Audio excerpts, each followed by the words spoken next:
मालेगावी RPI Athawale गटाच्या पदाधिकाऱ्यांचा अंतर्गत वाद चौघाट्यावर. शहर प्रमुखपदी निवड करताना मतभिन्नता. आरपीआय आठवले गटात पडले 2 गट. शहरातील राजकीय वातावरण तापले. मालेगावी आरपीआय आठवले गटाचा अंतर्गत वाद चौघाट्यावर आला असून शहर प्रमुख पदाच्या निवडीवरून हा वाद निर्माण झाल्याचे बोलले जात आहे. काही दिवसांपूर्वी आरपीआयचे जिल्हाध्यक्ष भारत जगताप यांनी पत्रकार परिषद घेत दिलीप शेजवळ यांना शहर प्रमुखपदी निवड केल्याचे जाहीर केले. मात्र या निवडीवरून आरपीआयचे उत्तर महाराष्ट्र प्रमुख भारत म्हस्ते यांच्यासह अन्य आरपीआयच्या पदाधिकाऱ्यांनी विरोध दर्शवत पत्रकार परिषद घेत विकास केदार यांची शहर प्रमुखपदी निवड केल्याने शहरातील आरपीआय आठवले पक्षाचे वातावरण चांगलेच तापले असल्याची चर्चा आहे. खासदार रामदासजी आठवले साहेब नाशिक जिल्ह्याचे सर्व पदाधिकारी या मालेगाव शहरामध्ये डोंगराळे गावाला उपस्थित होते आणि दिवंगत पॅन्थर रिपब्लिकन पार्टीचे आमचे ज्येष्ठ श्रेष्ठ नेते कालकथित दिलीप अण्णा अहिरे यांचा गेल्या 8 महिन्यापूर्वी निधन झालं. ते या रिपब्लिकन पार्टीच्या तालुका अध्यक्षाच्या पदावर ते जबाबदार होते आणि त्यांचं निधन झाल्यामुळे 8 महिन्यापासून ते पद रिक्त होतं. तालुक्यातून येणाऱ्या कार्यकर्त्यांचा लोढा, त्या कार्यकर्त्यांना न्याय देण्यासाठी तालुका अध्यक्षपद हे जबाबदारीचं पद आहे. तालुका सांभाळावा लागतो आणि ते पद रिक्त असल्यामुळे स्थानिक कार्यकर्त्यांनी, स्थानिक जिल्हा अध्यक्षांनी त्या पदाकडे, त्या कार्याकडे लक्ष दिलं नाही. तालुक्यातून बोंबाबोंब सुरू झाली आणि आठवले साहेबांच्या कानावर हा विषय घातला की मालेगाव तालुक्यामध्ये तालुका अध्यक्षाचं पद रिक्त आहे आणि दिवंगत दिलीप अण्णा गेल्यामुळे आपल्याला जबाबदारीचं पद एका कार्यकर्त्याला द्यायचं. गेल्या 35 वर्षापासून ज्यांनी रिपब्लिकन पार्टीमध्ये आपल्या खांद्यावर ज्यांची धुरा होती, दिलीप अण्णा अहिरेंचे निकटवर्तीय रिपब्लिकन पार्टीचे आवडते कार्यकर्ते श्रीमान सन्माननीय विकासजी केदारे यांना सर्वांच्या मतीने, सर्वांच्या अनुमोदनाने आठवले साहेबांच्या उपस्थितीत आठवले साहेबांना सांगून जिल्ह्यातील सर्व पदाधिकारी,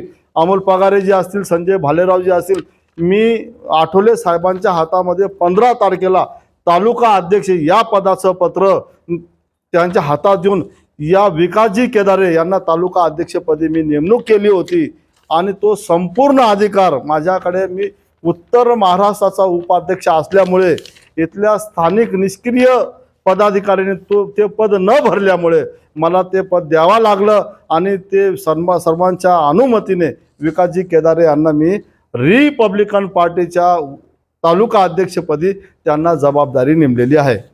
नाही, असं अंतर्गत वाद चव्हाट्यावर येण्याचं काहीच कारण नाही, परंतु हे लोक आणत आहेत. पक्ष सुरळीत चालू आहे, काम करत नाही, कोणाला विश्वासात घेत नाही, परस्पर काही करतात. आता उत्तर महाराष्ट्राची जबाबदारी माझ्याकडे आहे. आमचे जिल्ह्याचे नेते, उत्तर महाराष्ट्राचे अध्यक्ष सन्माननीय प्रकाशजी लोंढे साहेबांचं काही कारणास्तव त्यांच्यावर खोटा गुन्हा दाखल होऊन ते नाशिक जिल्ह्याच्या जेलमध्ये आहेत. त्यामुळे या सगळ्या गोष्टीचा गैरफायदा घेऊन या ठिकाणचे नेते, स्वतःला नेते समजून घेणारे लोक ही अंतर्गत गटबाजी निर्माण करत आहेत. सांगा, जिल्हा अध्यक्षपेक्षा उत्तर महाराष्ट्र मोठा की जिल्हा अध्यक्ष मोठा? उत्तर महाराष्ट्राची उपाध्यक्ष पदाची जबाबदारी माझी आहे. माझ्याकडे 5 जिल्हे आहेत, त्यांच्याकडे 2 तालुके आहेत. ते 2 तालुके ते नीट सांभाळू शकत नाही. त्यांना जर 8 महिन्यापर्यंत जर पद भरायचं होतं, एखाद्याला जबाबदारी द्यायची होती, तर त्या माणसाला जो एकनिष्ठ आहे, पक्षासोबत राहतो, पक्षासोबत काम करतो, आपल्या खांद्याला खांदा लावून काम करतो, त्या माणसाला पदं दिली पाहिजे. जबरदस्तीने इथून जायचं, नाशिकच्या लोकांची दिशाभूल करायची आणि खोटे नाटे पदं द्यायचे, हे चुकीचं काम त्यांचं आहे. वरिष्ठांनीच मला सांगितलं की तुम्हाला तालुक्याचं जबाबदारी तुम्हाला सांभाळायची आहे, तालुका तुम्हाला बघायचा आहे. जो कार्यकर्ता योग्य असेल त्याला तुम्ही पद देऊन टाका. त्यांना विकास केदारे साहेबांची फाईल पूर्ण पुटअप केली, त्यांच्या अनुमती घेऊन यांना पद देण्यात आलेलं आहे. जसं की आमचे उत्तर महाराष्ट्र उपाध्यक्षांनी सांगितलं तुम्हाला, जसे आमचे अध्यक्ष कारागृहामध्ये गेले खोट्या गुन्ह्यांमध्ये, आमच्या मालेगावामध्ये काही आहेत आमच्या आरपीआयमध्ये की जे मनमानी करतायत. आणि जसं भाऊंनी सांगितलं, 15 तारखेला साहेब आलेले होते, रामदासजी आठवले साहेब, केंद्रीय मंत्री आमचे, त्यांच्या कानावर हा विषय भाऊंनी आम्ही समक्ष टाकलेला आहे. आमच्या उत्तर महाराष्ट्रांनी पुऱ्या नाशिक जिल्ह्याच्या कार्यकर्त्यांना विचारून तालुका अध्यक्ष हे पद विकासदादांना दिलं आहे, म्हणून आम्ही पक्के. तो विचारात घेत नाही. लोंढे साहेब नसल्यामुळं बोलायला कोण नाही ना, मनमानी करता येते, करू द्या. आमची पक्षवरची जेवढी कार्यकारिणी आहे आमच्यासोबत आहे, आम्ही पक्षाच्या विरोधी काही कामही करत नाही. आणि त्यांचे पक्षविरोधी काम बघशाल तर हे बघा, आता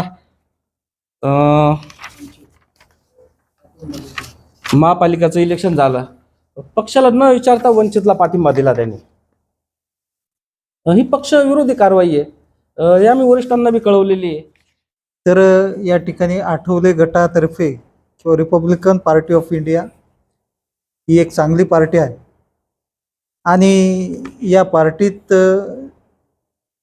कोणताही निर्णय हा सर्वानुमते झाला पाहिजे, या दृष्टिकोनात एकमत होणं गरजेचं आहे. मी या ठिकाणी तेच सांगू इच्छितो की आदरणीय जिल्हाध्यक्षांनाही सांगू इच्छितो, उत्तर महाराष्ट्राचे आपले उपाध्यक्ष यांनाही सांगू इच्छितो की या ठिकाणी आपले पार्टीचे जे क्लेश असतील ते चव्हाट्यावर येणं चांगली गोष्ट नाही, परंतु या ठिकाणी तशी वेळ कदाचित आल्यामुळे या ठिकाणी बोलावं लागतंय.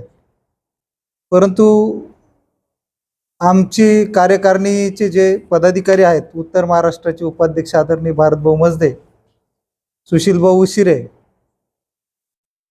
हे जी काही भूमिका घेतील त्या भूमिकेवर आम्ही सुद्धा त्यांच्या सोबत आहे. पक्षाला सुद्धा कार्यकाळ दिलेला आहे. त्यामुळे जो कोणी जिल्हा अध्यक्ष आहे, सर्वप्रथम तर त्याचा जिल्हा अध्यक्ष पदाचा कार्यकाळ संपून गेलेला आहे. आणि काय माहिती आहे, उत्तर महाराष्ट्राचे अध्यक्ष जे आहेत यांच्यावर ज्या पाठीमागे जो खोटा गुन्हा दाखल झालेला आहे, त्याच्यामुळे पक्षाची धुरा सांभाळणारे आज कोणी नाही. त्याच्यामुळे आम्ही उत्तर महाराष्ट्र उपाध्यक्ष जे आहेत यांना संपूर्णपणे अधिकार दिलेला आहे.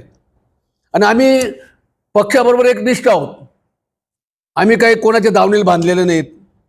आम्ही काही पक्षाच्या विरुद्ध कोणाला पाठिंबा देत नाही.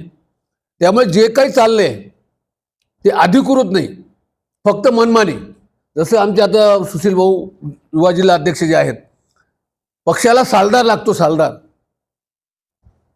परंतु ज्या पक्षामध्ये एकनिष्ठपणे राहून आपला पूर्ण आयुष्य संपवलं असे आमचे कालकथित तालुका अध्यक्ष माननीय दिलीपांना आयरे यांचं गेल्या काही महिन्यामध्ये निधन झाल्यामुळे ते पद रिक्त होतं.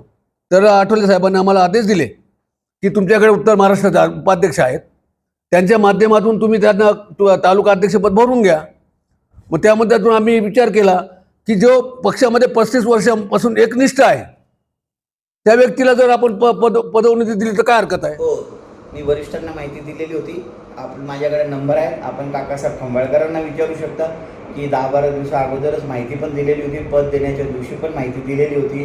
मी आज संजयजी भालेराव यांच्याशी चर्चा केली. त्यांनाही विचारलं की तुम्ही मालेगावात हे तुमचे फोटो टाकताय, तर यांना तुम्ही कोणत्या प्रकारची काही म्हणजे निर्णय दिला आहे का, कारण हे इथे तुमचे फोटो टाकून असं जाहीर करतायत की बुवा जसं आम्हाला वरिष्ठांनी सांगितलेलं आहे. त्याच्यानंतर साहेबांचे जे पी होते लोंढे साहेबांचे जगतापशी मी आधी चर्चा झाली. जगतापचे म्हणणे की मला कुठल्याही प्रकारची माहिती नाही, मला कोणत्याही प्रकारची त्यांनी कळवलेलं नाही. त्यानंतर म्हणजे सर्वच मी अमोल पगार यांच्याशी पण चर्चा केलेली होती. ते पण म्हणे या संदर्भात मला कुठल्याही प्रकारची माहिती नाही. मला असं वाटतं की हे केवळ दिशाभूल करण्याचा प्रयत्न करत आहे आणि हे अत्यंत योग्य नाही. आणि जर पक्ष याच्यावर जर त्यांनी ऐकलंच नाही तर पक्ष कठोर कारवाई करणार निश्चित. आपल्यावर मोठी जबाबदारी आलेली आहे, काय म्हणणार. मला जी जबाबदारी दिली भारतभाऊ जगताप यांनी, त्या जबाबदारीचं मी सार्थ करेल. आणि माननीय रामदासजी आठवले यांचे राष्ट्रीय नेते, गाव तिथं शाखा या पद्धतीने आम्ही काम करू आणि प्रत्येक गावात एक शाखा देऊ आणि संघटन तिथं उभं करू. असं म्हणजे भारतभाऊनी जी माझ्यावर जबाबदारी दिली, मी त्या जबाबदारीला पूर्णपणे सार्थ राहील अशी मी भारतभाऊंना गवाही देतो.